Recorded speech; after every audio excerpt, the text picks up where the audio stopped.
Now excited to be joined by a very special guest. It is the one and only Jacob Hester. Hester, do you still get nervous draft week? Like, do you wake up in a cold sweat thinking that there was something during the pre-draft process that you just forgot to do or something like that, and you're gonna go undrafted or something because of it? Right. I do always replay like that week kind of in my head because you second guess so many different things when it comes to that week. You're like, wait a minute, like when I was going through this process, all this advice that I'm giving all these people, like, did I do the same things? Like, did I do the right things? Was I making sure that everything was taken care of? And so, not necessarily nervous, but I certainly do kind of replay everything in my mind. It's like, man, I remember kind of waking up and the week of, and there's this weird feeling because you don't know where you're going to go. Like, okay, unless you're like a first rounder, a lot of us don't know where we're going to get drafted. And I fell into that camp, Connor, where it was like second to fifth round. You know what I mean? It's like anywhere in between there. And so it's like, well, I mean, I want to be certainly a second rounder if I can, but more importantly, like, all right, I know I'm going to get drafted. That's the number one goal. But where am I going to live for the next, hopefully, at least 4 years? Right. And I was married at the time. So, me and my wife were talking about it because you could end up in Cleveland. You could end up in, what Green Bay, which I'm excited to go this week, but I got a chance to spend, 5 years in San Diego. So, like, you don't know where you're going to live. And that's kind of wild because when you're coming out of high school, for the most part, like you get to choose, right? You've got if you're in an SEC school, you got 25, 30, 35 offers to choose from, and you get to select. Well, here in this situation, no, they tell you where you're going to go, and it can be literally like the frozen tundra. It can be in Buffalo. It can be at the time in San Diego. It can be in New Orleans, where like cost of living and all those different things kind of come into play. So I definitely remember because I was married, like remember that conversation maybe more than anything. And then telling your wife, "Hey, we're going to San Diego." That's pretty Yeah. good. That worked Yeah. out pretty Because well. she had not been there yet. So when I got drafted, I had never been there.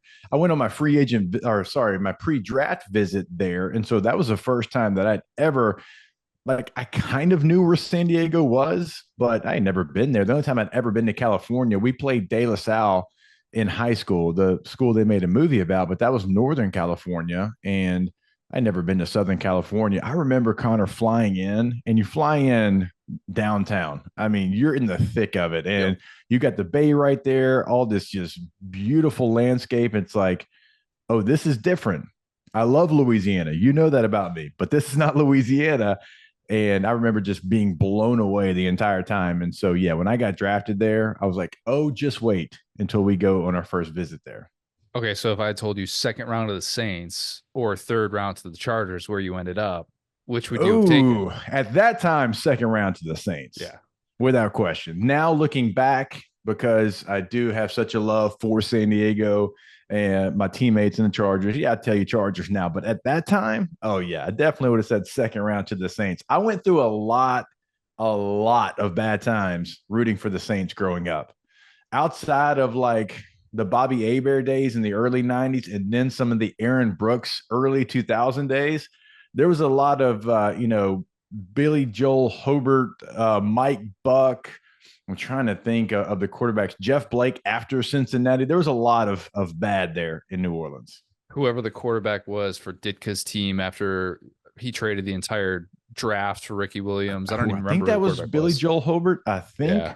it could have been. I mean, Danny Warfel was there at one point.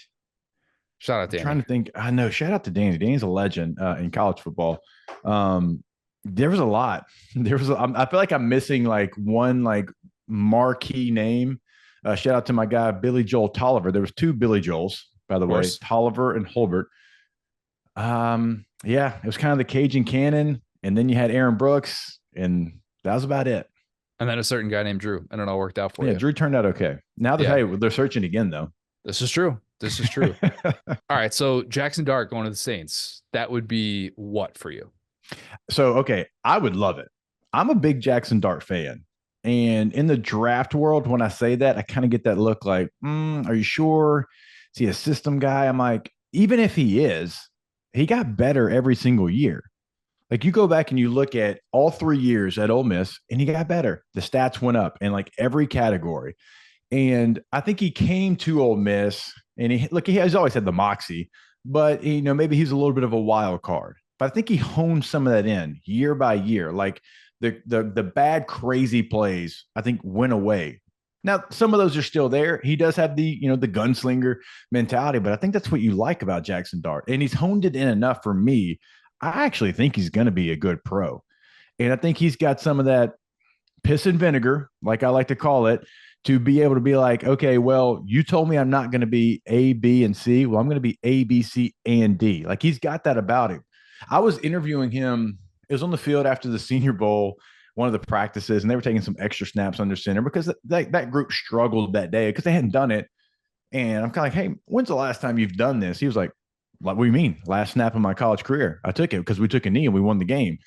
You know what I mean? So he's like, I'm like, okay, pretty good answer here on the spot. And so he's got that about him, which you got to have a little bit of that, in my opinion. Like if you don't have all the physical tools, right? And he's got a lot of them. So I'm not saying he doesn't, but if you're missing a little bit, how do you make up for that?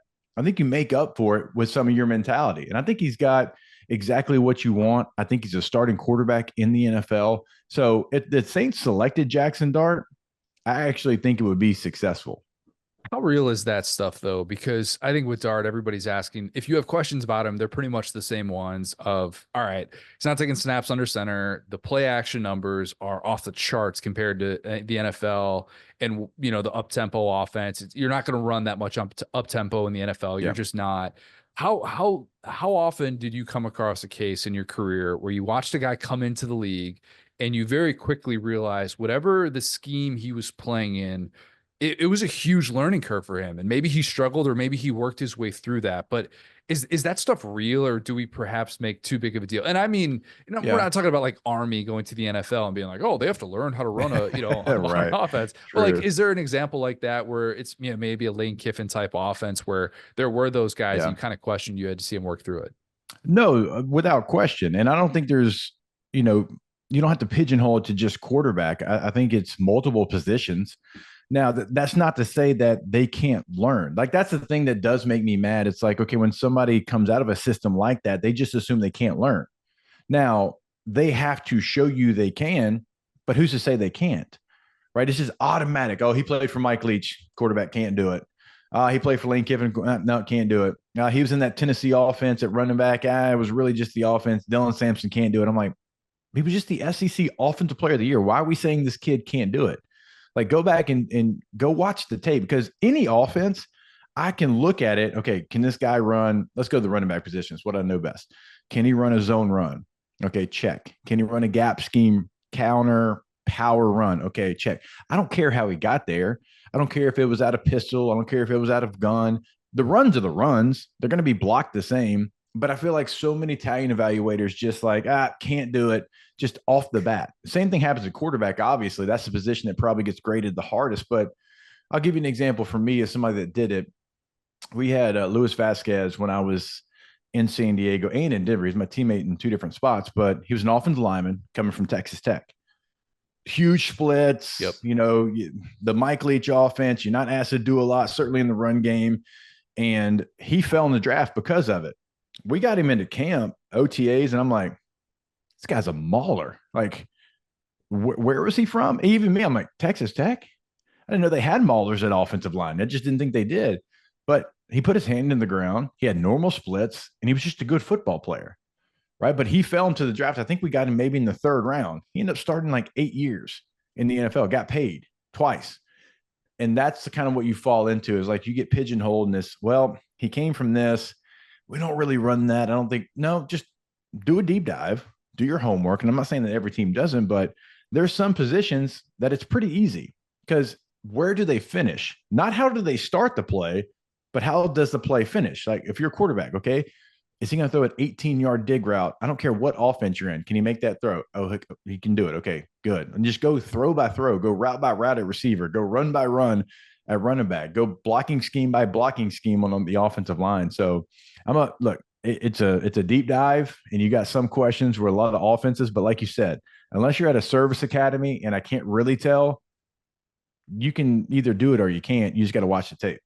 I'm guilty of that too. I held that Well, we against all Charles are. I Cross. mean, like I Yeah. said, like I had a teammate. I'm like, oh, this guy's from Texas Tech.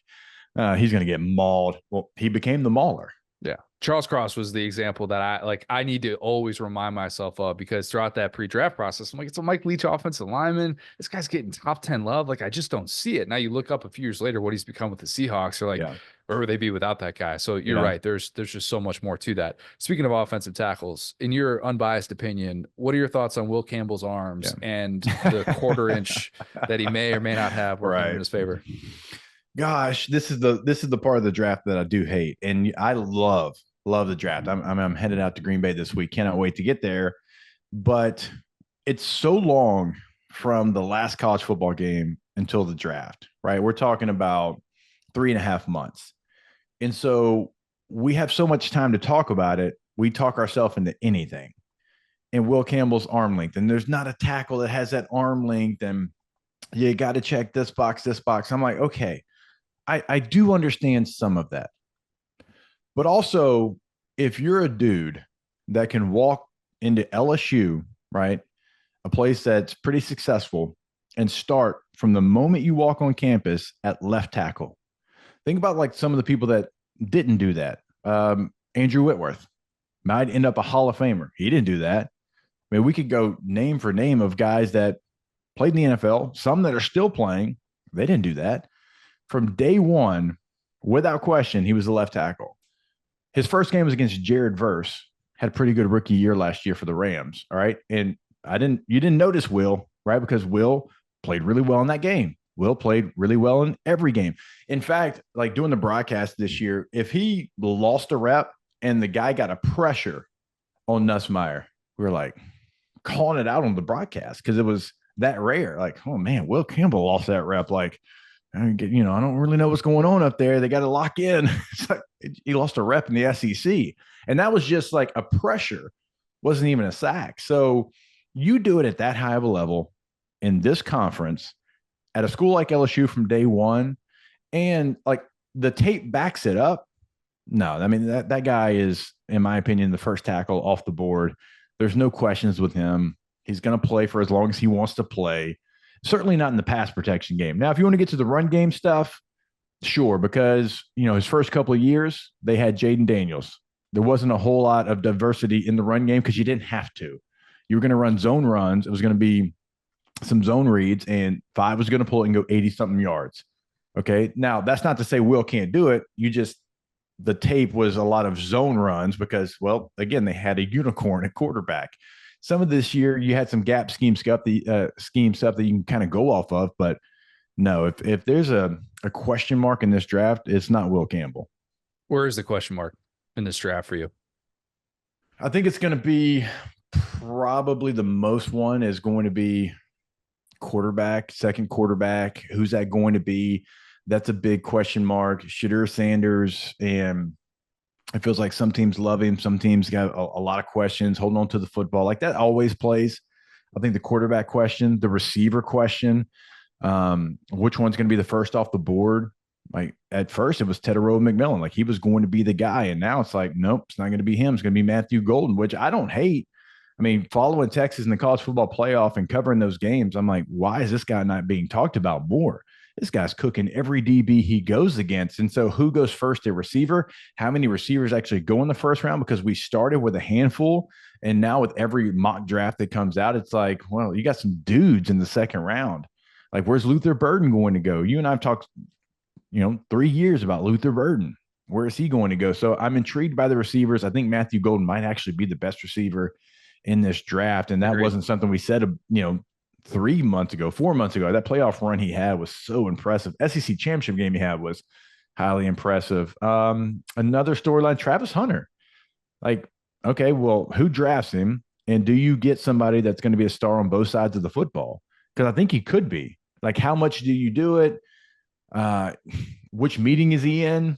Right, first, and which ones he go to secondary is going to be 70% defense, 30% offense, vice versa, because we haven't really seen anything like that. So I think Travis Hunter, I think the quarterbacks behind Cam Ward, we all think he's going to go number one. Is Sanders truly valued like we think he is? Jackson Dart, who we've already talked about. Jalen Milroe's intriguing. I feel like somebody's going to take a chance on Jalen Milroe. There's a lot of good tape out there, and a lot of the best tapes against the school that I played for. Unfortunately, I've seen him go up and down the field for 2 years and nobody could touch it. But I was also at the Senior Bowl, and I saw him struggle every day there at practice. It got better, but did it get better enough each and every day to think that he can be an every down quarterback in the NFL? I'm not sure about that. So quarterback's always intriguing, but there's some guys that we saw be stars in college, and I kind of want to see where they end up, because I do. Jalen Milroe's talented enough to have a role in the NFL, but I don't know what that role is. Not as a first round quarterback. Yeah. I don't see him as a first round. No, I mean, early second round, potentially, because you're so intrigued with the ability that he has, because he can make some throws. I mean, it's not all with his legs. He can make some throws. He throws his deep ball actually pretty well. But my goodness, when he hits a corner, when he hits an edge, and he becomes the fastest guy on the field, there's a place in the NFL for that. I mean, the New Orleans Saints have shown that. Taysom Hill was a hell of a college quarterback. He beat Texas a couple times at BYU, right? And he's been a jack of all trades for the Saints, and there's a role for someone like that. It can be at quarterback at times for Jalen Milroe.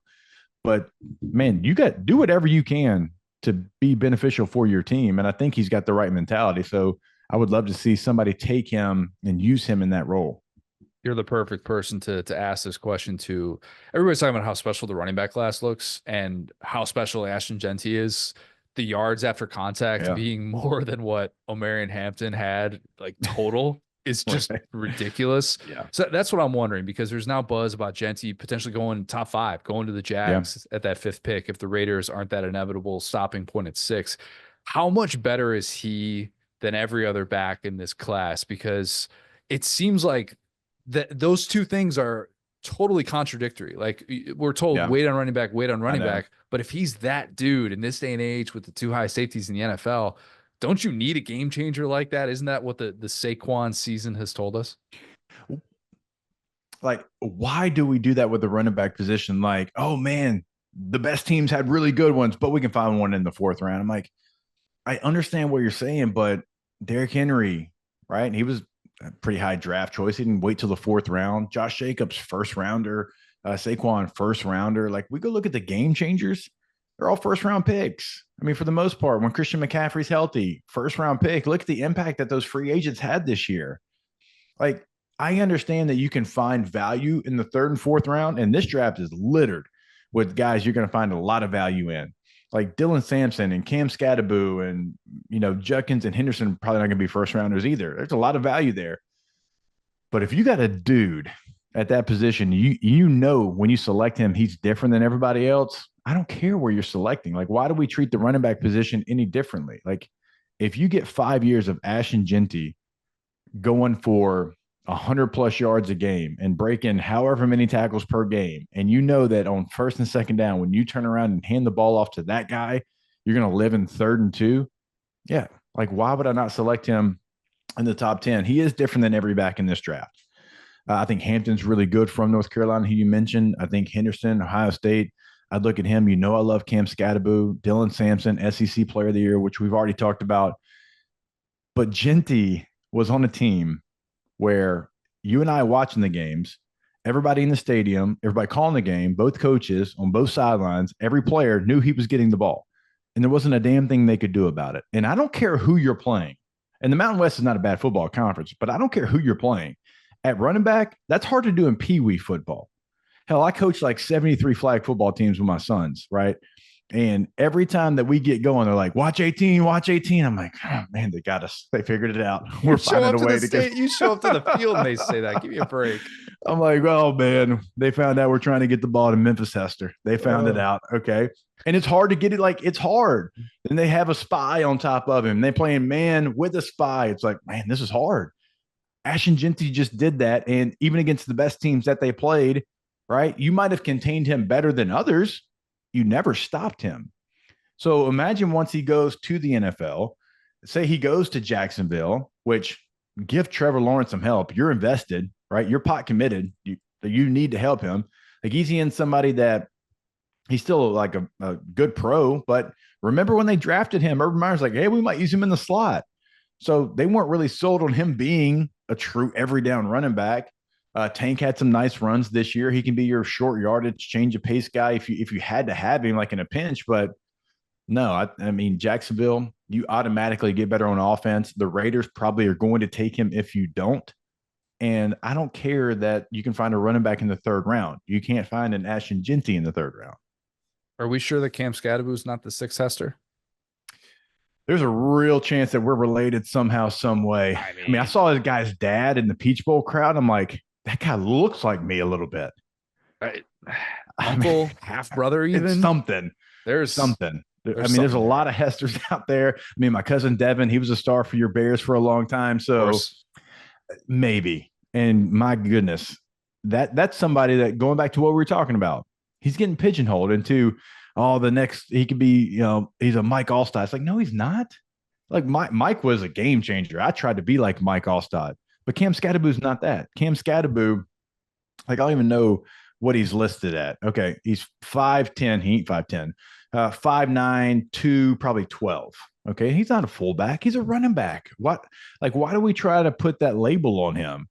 What does he do well? Everything. He runs hard. He catches the football, runs great routes, as we saw in the Peach Bowl, and he's a hell of a pass protector. Why are we acting like this guy's a short yardage back? Like, it makes no sense to me, but we always do that. It's like, well, I've seen a million Cam Scadaboos. He's the next Brian Leonard from Rutgers. It's like, no, Cam Scadaboo's different. He's different than me. He's different than Peyton Hillis. He's different than all those guys. Cam Scadaboo can play in the NFL on all three downs. We just talked about Ashton Genty with everybody knowing he was getting the football. Do you think there was one person in Atlanta against Texas that was getting the football other than Cam Scadaboo when he was in the game? And Texas defense was elite last year. And they knew. Now, they were trying to tattoo him in the first half. Who won that battle? They won the war. But the battle, Cam Scadaboo got MVP of the game. They were like, I am tired of hitting this cat.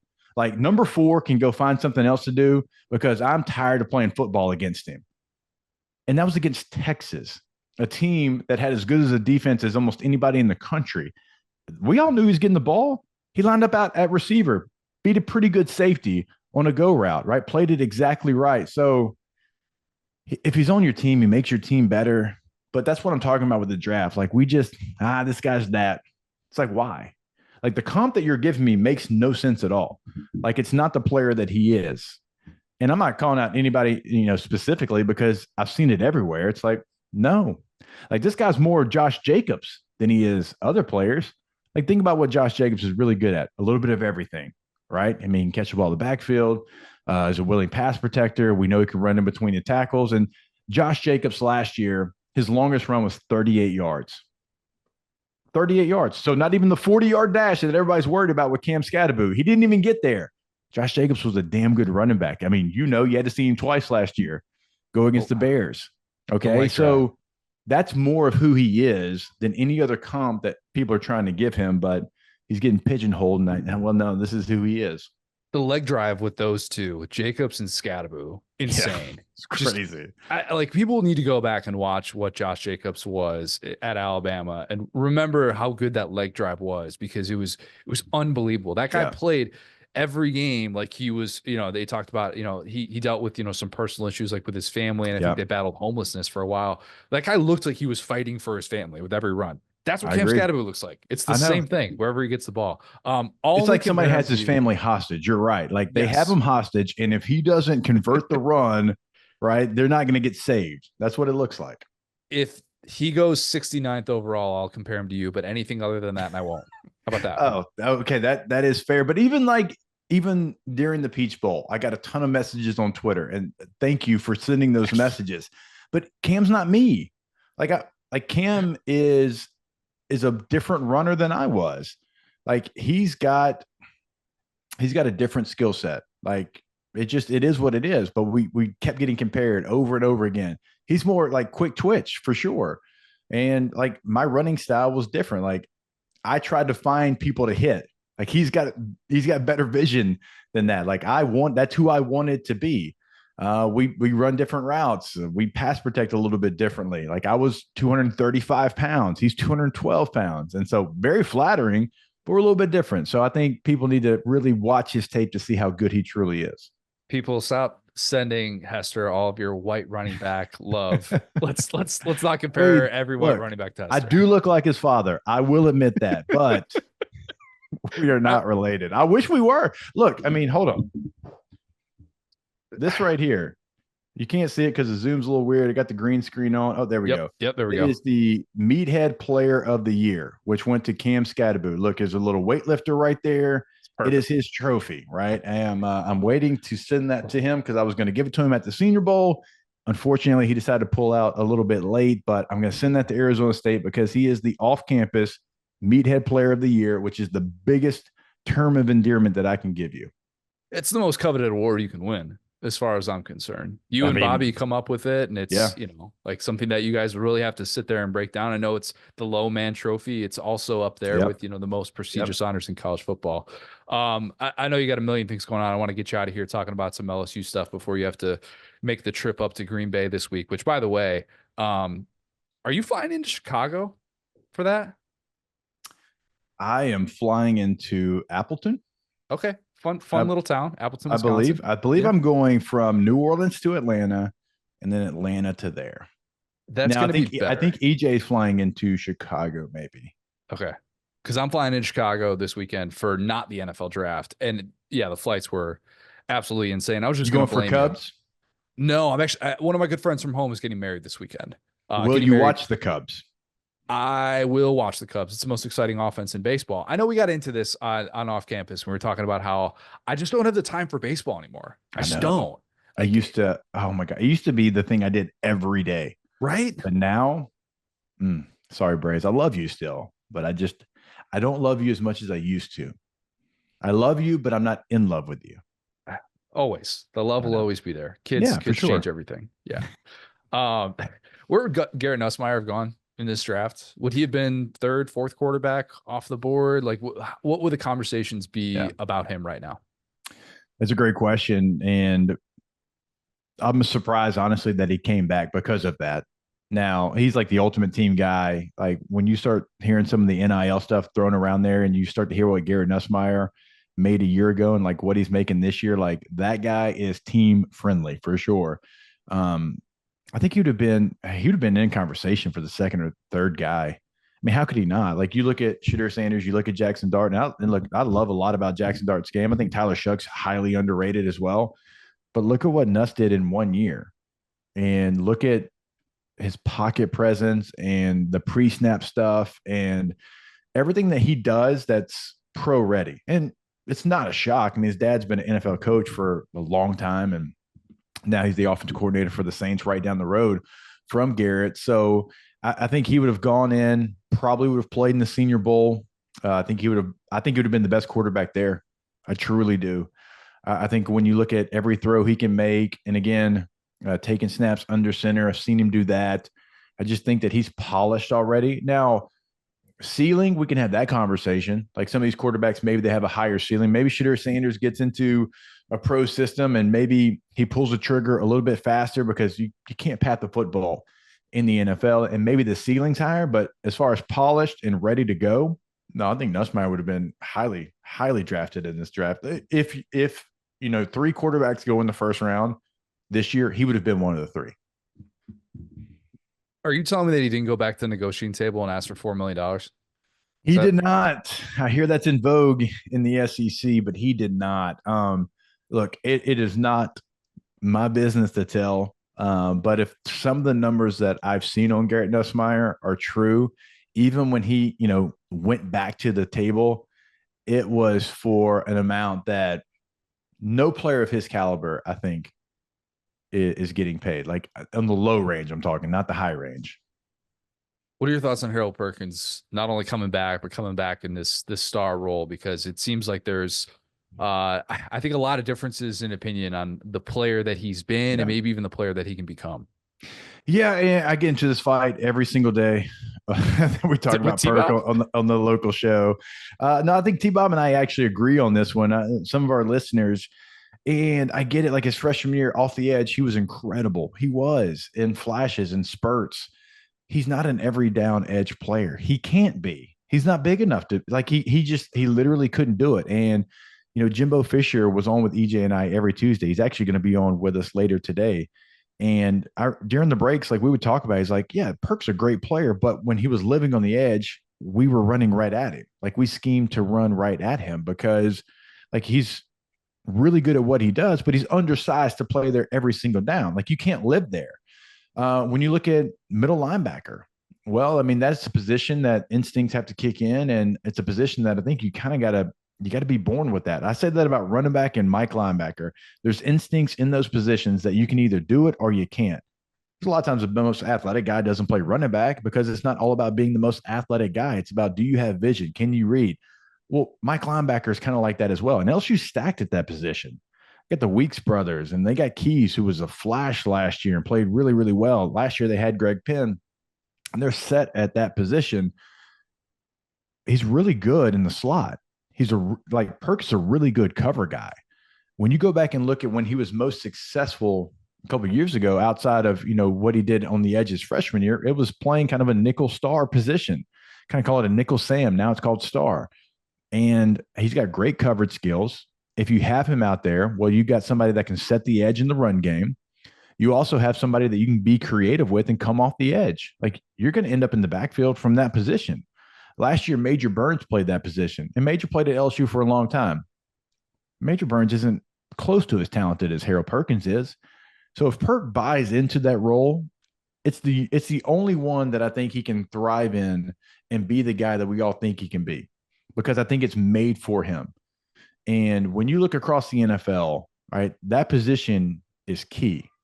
And you can do it a couple of different ways. You can take a safety there. You can take a very athletic linebacker and put him there. But if Blake Baker does it right, which I think he's got a plan in place for Perk, it doesn't have to be, okay, he's star. That means he's in coverage. No, you don't have to be.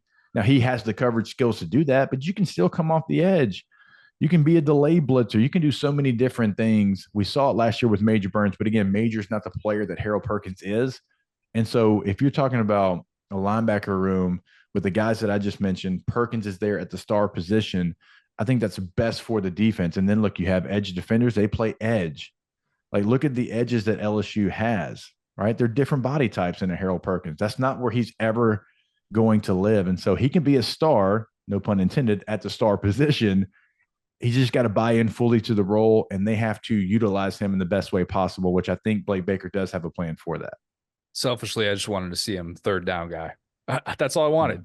I would take those flashes, and I'm coming at it from a different perspective than you are. Of hey, we need to maximize his value over the course of a game. I still would have loved to have seen those flashes, just because while we'll still see them, I bet it's still one of those guys that you saw just what he's capable of, and it's he won a not game. To be intrigued by that. He won a game by himself at Arkansas a couple of years ago. Yeah, the offense sputtered; they were non-existent.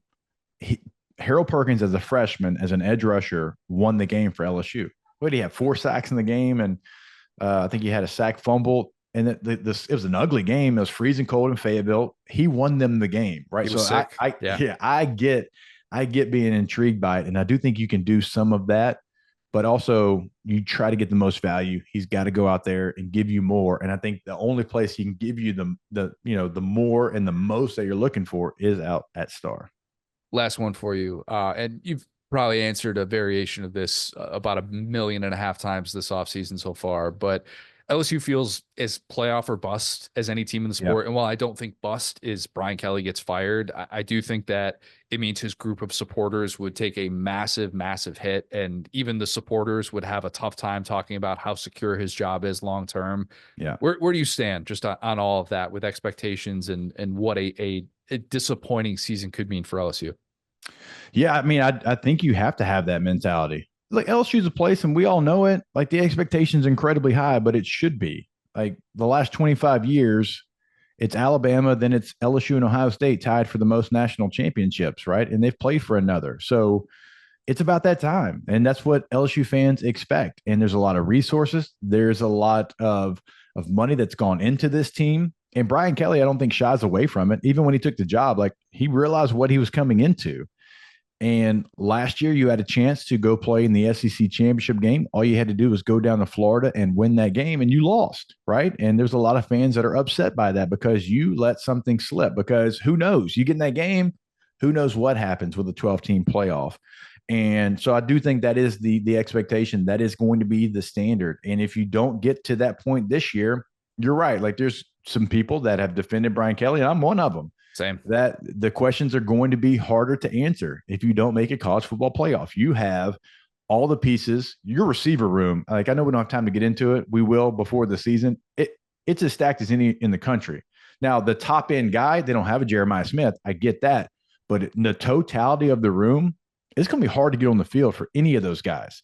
They've got basically everybody. They got the leading receiver in Aaron Anderson. They added in the portal. It is going to be stacked. You've got Garrett Nussmeier throwing to him. Caden Durham's now a sophomore, right? The offensive line in the bowl game, that was huge for them to go out there and have the performance that they had against Baylor. There's no excuses. You've got the Jimmies and Joes for the most part. I would say out of the 22 starting positions, you've got 19 right now that I'm like, oh, you can go win. You can go win the SEC with that guy. Now, there's still some questions. Defensive tackle, the safety position, the tight ends you brought in on paper look really good. Mason Taylor is the best you've ever had. So I never want to be like, oh, you'll be fine replacing that guy. He set every record. So outside of those positions, Connor, you should have that mentality. There is not a returning quarterback in the country. Now, there's some on the same level. Like I love DJ Lagway and some others. There's none that I would say, oh, he's better than Garrett Nussmeier. Not one in the country. I wouldn't do it. I think going from year one to year two, we've all seen that jump. I think he's going to take a jump. In his first year, it was better than Jaden. It was better than Joe. It's better than almost anybody that you can throw out there in a purple and gold uniform. So the expectation's high. Are they the best team in the country? Not right now, but they're in the conversation to be one of the best 12 teams in the country. And once you get to that point, we all know college football playoff. We saw Ohio State lose to Michigan like they did to end the regular season, and then they got in the playoff and they went on a run. So work to be done, but certainly right now, as we sit here, one of the 12 best. Hester, you're one of the 12 best in my book. No doubt about it. Appreciate that. As long as I'm like somewhere like in the 9-10 range, I feel good about that. Tier one all day. Thank you. I appreciate that. Safe travels up to Appleton. Hope you find some stuff to do in that lovely city of Green Bay. Thank you, sir. I appreciate that. I'm going to search for it. That's for sure.